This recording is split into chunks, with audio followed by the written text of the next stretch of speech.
결점. 예루살렘의 동쪽에서 솟아나는 천연의 샘이 있습니다. 그 샘 이름이 기온입니다.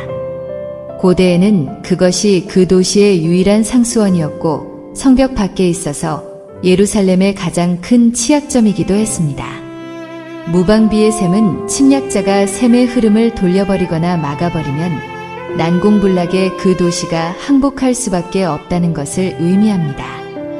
히스기야 왕은 샘에서 도시 안의 저수지까지 물이 흘러가도록 500여 미터의 바위 터널을 뚫어 이 약점을 해결했습니다. 그러나 히스기야는 이 모든 일에 있어서 일이 이렇게 되도록 하신 분을 의지하지 않고 이 일을 예적부터 계획하신 분에게는 관심이 없었습니다. 하나님께서 친히 예루살렘의 물 공급이 보호받지 못하도록 계획하신 것입니다. 성벽 밖의 샘은 그 도시의 주민들이 구원을 위해 오직 하나님만 의지해야 한다는 점을 끊임없이 상기시켜주는 상징이었습니다. 유다가 스스로 머리를 써서 500m가 넘는 바위를 뚫어서 스스로 적으로부터 보호하는 것이 나을까요? 아니면 하나님의 보호하심으로 예루살렘이 안전하게 보호받는 것이 나을까요? 말할 것도 없이 하나님의 보호하심에 운명을 맡기는 것이 가장 안전한 방법입니다. 유다가 그토록 어려운 공사로 물길을 성 안으로 돌려놓았어도 결국에는 바벨론에 멸망하고 맙니다. 세상에 결점 없는 사람은 없습니다. 누구나 한두 가지의 결점은 가지고 있습니다. 어떤 사람은 장점보다 더 많은 결점이 있기도 합니다.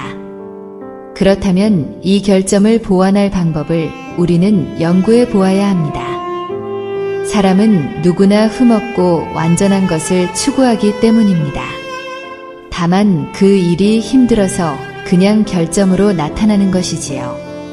성경의 가르침은 하나님을 의지하는 법을 가르치려는 하나님의 계획 안에 우리의 인생이 있음을 알아야 합니다. 유대민족은 하나님만 의지할 때는 샘의 근원이 예루살렘 성 밖에 있어도 아무런 문제가 없었습니다. 그러나 불순종으로 인해 성이 포위되었을 때는 심각한 문제가 되었던 것입니다. 해결책은 두 가지가 있습니다. 하나님만을 의지해서 나라가 안정되어서 물 걱정이 없거나 아니면 하나님을 의지하지 않고 스스로 물길을 만들어 자기들이 생존하는 방법입니다. 이 둘 중에 어느 방법이 좋겠습니까? 하나님의 방법은 하나님만을 의지하도록 그런 환경을 만드신 것인데 말입니다. 우리의 결점이 우리의 유익을 위해 존재할 수 있을까요?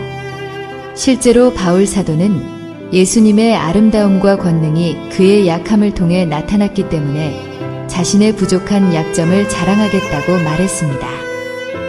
우리도 우리의 부족한 약점 하나하나마다 하나님이 우리의 능력으로 나타나는 선물로 여길 수 있을까요? 그래야 합니다. 우리가 그분만을 의지할 때 우리의 결점도 장점으로 나타나게 해주실 수 있는 분이 바로 하나님이시기 때문입니다. 그리고 그 방법이 우리가 스스로 해결하는 방법보다 훨씬 효과적이고 쉽습니다. 하나님의 마음에 합하게 살았던 다윗 시대에는 나라가 강성하여 주변에 사는 나라들의 조공을 받으면서 살았습니다. 그러나 후대에 와서는 불순종한 왕과 백성들이 많아져 나라가 쪼그라들어서 외세의 침략으로부터 버텨낼 재간이 없었습니다. 예루살렘을 포위한 바벨론 군대를 피해서 땅 밑으로 바위를 파내서 수로를 만들어 물을 공급받을 수밖에 없는 처지로 전락한 것이지요. 당신은 무슨 결점을 가지고 있습니까? 그것이 어떻게 하나님을 신뢰하도록 도와주고 있습니까? 그 결점으로 인해서 신앙이 더 좋아지도록 하나님이 우리에게 주신 결점이라면 더욱 믿음으로 나아가서 그 결점을 장점으로 바꿔야 할 것입니다.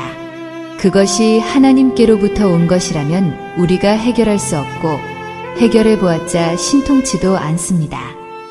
우리 인생을 설계하신 분이 하나님이신데 그분이 우리를 연단시키기 위해서 만들어 놓으신 결점을 우리 스스로 통과하지 않고 피해버린다면 무슨 좋은 결과가 있겠습니까? 우리의 생각은 이래야 합니다. 하나님, 저는 약합니다. 하나님이 저의 힘이라는 것을 제가 알게 해주소서라고 말입니다.